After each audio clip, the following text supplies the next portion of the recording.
السلام علیکم ورحمۃ اللہ وبرکاتہ۔ تمام تعریفات اس اللہ وحدہ لا شریک کے لیے ہے جس نے ہمیں اشرف المخلوقات بنا کر اس روئے زمین پر بھیجا، اور اس کے بعد لاکھوں کروڑوں درود و سلام محمد صلی اللہ علیہ وآلہ وسلم پر۔ صبر کے جو معنی ہیں نا، وہ ہیں روکنے، باندھنے، برداشت کرنے اور سہنے کے ہیں۔ یعنی صبر کے کئی مفہوم ہیں، مثلا کسی کام کو جم کر کرنا، حوصلے سے کرنا، یا کسی کام کو عقل کے ساتھ کرنا۔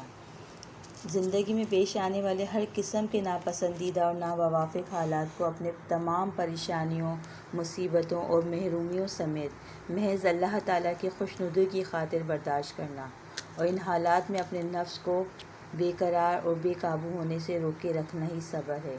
قرآن میں اللہ تعالیٰ کا ارشاد ہے، سورہ بقرہ آیت نمبر 155 سے 157 ہے، اور ہم تمہیں خوف، خطر، فاقہ کشی، جان و مال کے نقصانات اور آمدنیوں کے گھاٹے میں مبتلا کر کے تمہاری آزمائش کریں گے۔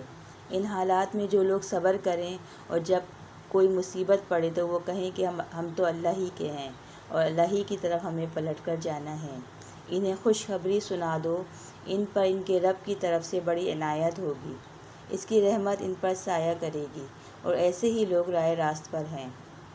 ان آیات کا ترجمہ پڑھ کر ایسا لگتا ہے کہ اللہ تعالیٰ ہمیں 24 گھنٹے آزمائے گا، لیکن اس آیت میں ایک لفظ آ رہا ہے بالشیء، جس کا مطلب ہے کچھ، یعنی کتنا آزمائے گا، تھوڑا سا، یا اللہ تعالیٰ کی بڑی رحمت ہے، وہ ہمیں تھوڑا آزماتا ہے، اور اس چھوٹی سی آزمائش پر ہی ہم صبر نہیں کر پاتے، نہ برداشت کرتے ہیں، بلکہ الٹا واویلا مچاتے ہیں۔ اگر اللہ تعالیٰ ہمیں 24 گھنٹے آزماتا تو نہ جانے ہم کیا کرتے۔ تھوڑا آزمانے سے مراد ہے، تھوڑا آزمانے کا مطلب ہے کہ آزمائش ہوگی مگر تھوڑی۔ مثلا دنیا میں زیادہ خوشیاں ہیں اور تھوڑے غم ہیں، زیادہ عرصے صحت مند رہتا ہے انسان اور کبھی کبھی بیمار پڑتا ہے، سالوں میں کبھی کوئی موت ہو جاتی ہے، نعوذ باللہ، روز کسی کے گھر سے جنازے نہیں اٹھتے۔ یہ اللہ تعالیٰ کا بڑا فضل ہے ہمارے اوپر نا۔ ہم ان تمام آزمائشوں پر اللہ تعالیٰ نے اپنے صابر و شاکر بندوں کے لیے بے حساب اجر و ثواب کا وعدہ بھی کر رکھا ہے۔ انس رضی اللہ تعالیٰ عنہ سے روایت ہے کہ رسول اللہ صلی اللہ علیہ وآلہ وسلم نے فرمایا، جتنی سخت آزمائش اور مصیبت ہوتی ہے اتنا ہی بڑا اس کا صلہ ہوتا ہے، اور اللہ تعالیٰ جب کسی گروہ سے محبت کرتا ہے تو ان کو مزید نکھارنے اور کندن بنانے کے لیے آزمائش میں مبتلا کر دیتا ہے۔ پس جو لوگ اللہ کی رضا میں راضی رہیں، اللہ تعالیٰ بھی ان سے راضی رہتا ہے، اور جو اس آزمائش میں اللہ تعالیٰ سے ناراض ہوں تو اللہ تعالیٰ بھی ان سے ناراض ہو جاتا ہے۔ یہ ترمذی کی حدیث ہے۔ سوچیں اگر یہ تمام آزمائشیں، مصیبتیں اور پریشانیاں بھی ہوتی اور ان پر صبر کرنے کا کوئی اجر بھی نہ ہوتا تو بھی ہم کیا کر لیتے۔ مثلا اگر ایک شخص کو اپینڈکس کا درد اٹھے اور اسے پتہ چلے کہ آپریٹ کروانے سے وہ صحت یاب ہو سکتا ہے تو وہ بخوشی آپریشن کی تکلیف برداشت کرنے کے لیے تیار ہو جائے گا، لیکن اگر اس درد اور آپریشن کی تکلیف کے بعد بھی اسے صحت نہ ملے تو وہ کتنا رنجیدہ، کتنا مایوس ہوگا۔ اسی لیے آزمائشوں پر اجر و ثواب کا وعدہ ہے۔ ہمارے رب کا ہم پر احسان عظیم ہے، اگر اچھے انجام کی امید ہو تو مشکل سہنا نسبتاً آسان ہو جاتا ہے۔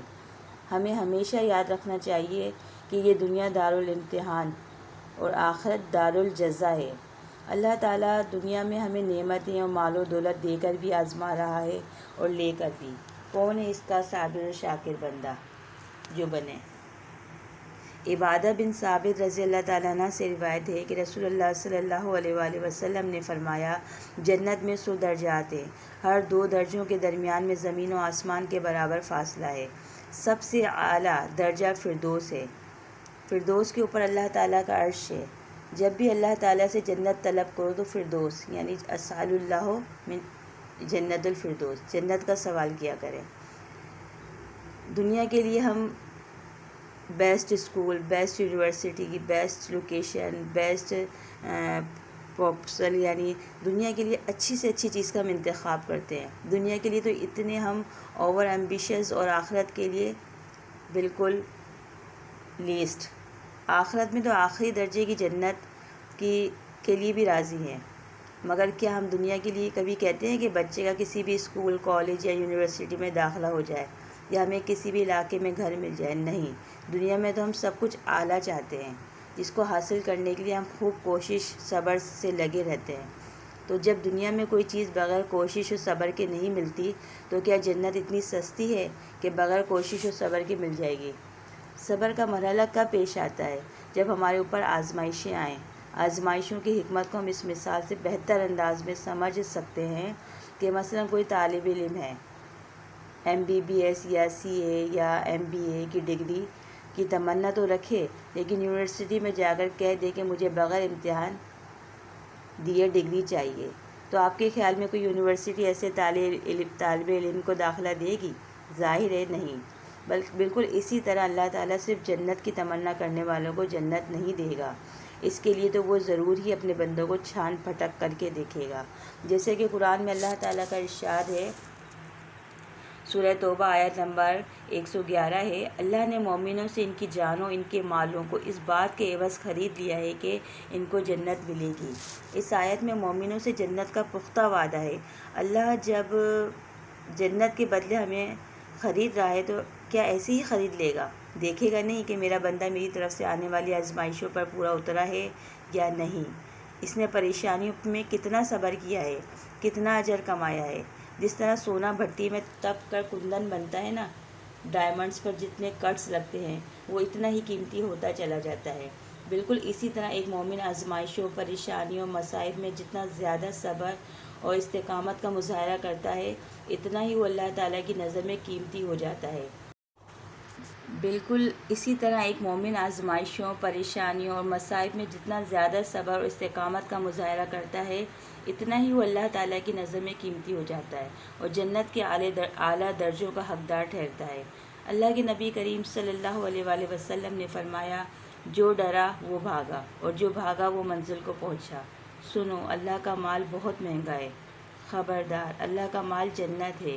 یہ ترمذی کی حدیث ہے۔ اب ایک خیال آتا ہے کہ وہ جنت کیسی ہے جو اللہ تعالیٰ نے اپنے صابر بندوں کے لیے تیار کی ہے۔ حدیث قدسی ہے کہ رسول اللہ صلی اللہ علیہ وآلہ وسلم نے فرمایا، اللہ تعالیٰ فرماتے ہیں، میں نے اپنے نیک بندوں کے لیے وہ چیزیں تیار کر رکھی ہیں جو کسی آنکھ نے نہیں دیکھی، کسی کان نے نہیں سنی اور نہ کسی انسان کے وہم و گمان میں اس کا گزر ہوا۔ یہ بخاری کی حدیث ہے۔ قرآن میں بھی صبر پر ملنے والے انعامات کا ذکر ہے۔ اس طرح سورہ رعد آیت نمبر 23 سے 24 میں رب العزت فرماتے ہیں، ان کے پاس ہر دروازے سے فرشتے آئیں گے اور کہیں گے کہ تم پر سلامتی ہو، صبر کے بدلے، کیا ہی اچھا بدلہ ہے اس دار آخرت کا۔ اللہ تعالیٰ کی طرف سے آنے والی کسی بھی آزمائش یا امتحان میں ہمیں کسی رد عمل کا مظاہرہ کرنا چاہیے، اور ہم اس مثال سے بہتر طور پر سمجھ سکتے ہیں جیسے ایک طالب علم اپنے استاد سے مشکل پیپر بنانے پر نہ سوال کر سکتا ہے اور نہ ہی بدگمان ہو سکتا ہے، کیونکہ پہلی بات یہ کہ استاد نے اس طالب علم کو اس قابل سمجھا، اسی لیے اس کا امتحان لیا۔ دوسری بات یہ کہ اگر طالب علم ڈگری کا خواہش مند ہے تو امتحان تو اسے دینا ہی پڑے گا، کیونکہ بغیر امتحان کے کوئی ڈگری نہیں ملتی۔ اگر طالب علم فیل ہو جاتا ہے تو وہ اپنی ناکامی پر اپنے استاد کو مورد الزام ٹھہرانے کے بجائے اپنی کوتاہی اور کمزوری کو دیکھتا ہے اور اپنی اصلاح کر کے مزید پڑھ کر دوبارہ امتحان دیتا ہے۔ بالکل اسی طرح اگر ہم جنت کے خواہش مند ہیں تو اللہ تعالیٰ کی طرف سے پیش آنے والی آزمائشوں پر صبر کرنا ہوگا، جبکہ ہوتا یہ ہے کہ اکثر آزمائشیں پڑھنے پر یا پریشانیاں آنے پر ہم سب سے شکایت کرتے پھرتے ہیں اور اس طرح ظاہر کرتے ہیں کہ ہم سے بڑھ کر کوئی مظلوم نہیں، کہتے ہیں کہ دیکھو مجھ پر کیا آفت آ پڑی، اللہ نے مجھے ہی کو اس آزمائش کے لیے کیوں چنا، وائے می، خوب ہائے واویلا مچاتے ہیں اور پھر کہتے ہیں کہ ہم نے بڑا صبر کیا۔ آئیے کہ نبی کریم صلی اللہ علیہ وآلہ وسلم نے فرمایا، جو بندہ کسی جانی و مالی مصیبت میں مبتلا ہو اور وہ کسی سے اس کا اظہار نہ کرے تو اللہ کے ذمہ ہے کہ وہ اسے بخش دے گا انشاءاللہ۔ انسان خود بھی اپنا تجزیہ کر کے دیکھ سکتا ہے کہ وہ صبر کے امتحان میں کامیاب ہوا یا ناکام۔ وہ اس طرح کہ اگر آزمائش پڑھنے پر وہ مزید اللہ تعالیٰ کے قریب آ گیا تو اللہ تعالیٰ سے کوئی بدگمانی جو ہے نا محسوس نہ ہوئی، دل کی رضا سے صبر کیا، تو وہ سمجھ لے کہ آزمائش و صبر میں امتحان میں وہ فلائنگ کلرز سے پاس ہو گیا، کامیاب ہو گیا۔ اور اگر آزمائش پڑھنے پر مزید نیکیاں چھوڑ دیں، اللہ سے بدگمانی اور شکوہ شکایت شروع کر دی اور اللہ تعالیٰ سے نا امید ہو گیا، تو اس کا مطلب ہے کہ وہ آزمائش اور صبر کے امتحان میں فیل ہو گیا، ناکام ہو گیا۔ اللہ تعالیٰ کو صبر پسند ہے اور اس کی ذات پاک خود صبور ہے۔ ابو موسیٰ رضی اللہ تعالیٰ عنہ سے روایت ہے کہ رسول اللہ صلی اللہ علیہ وآلہ وسلم نے فرمایا، تکلیف دہ بات سن کر اللہ تعالیٰ سے زیادہ صبر کرنے والا اور کوئی نہیں۔ لوگ کہتے ہیں کہ اللہ تعالیٰ کی اولاد ہے، معاذ اللہ، مگر وہ ان سے درگزر فرما کر ان کو روزی دیے جاتا ہے، بے شک۔ السلام علیکم ورحمۃ اللہ وبرکاتہ۔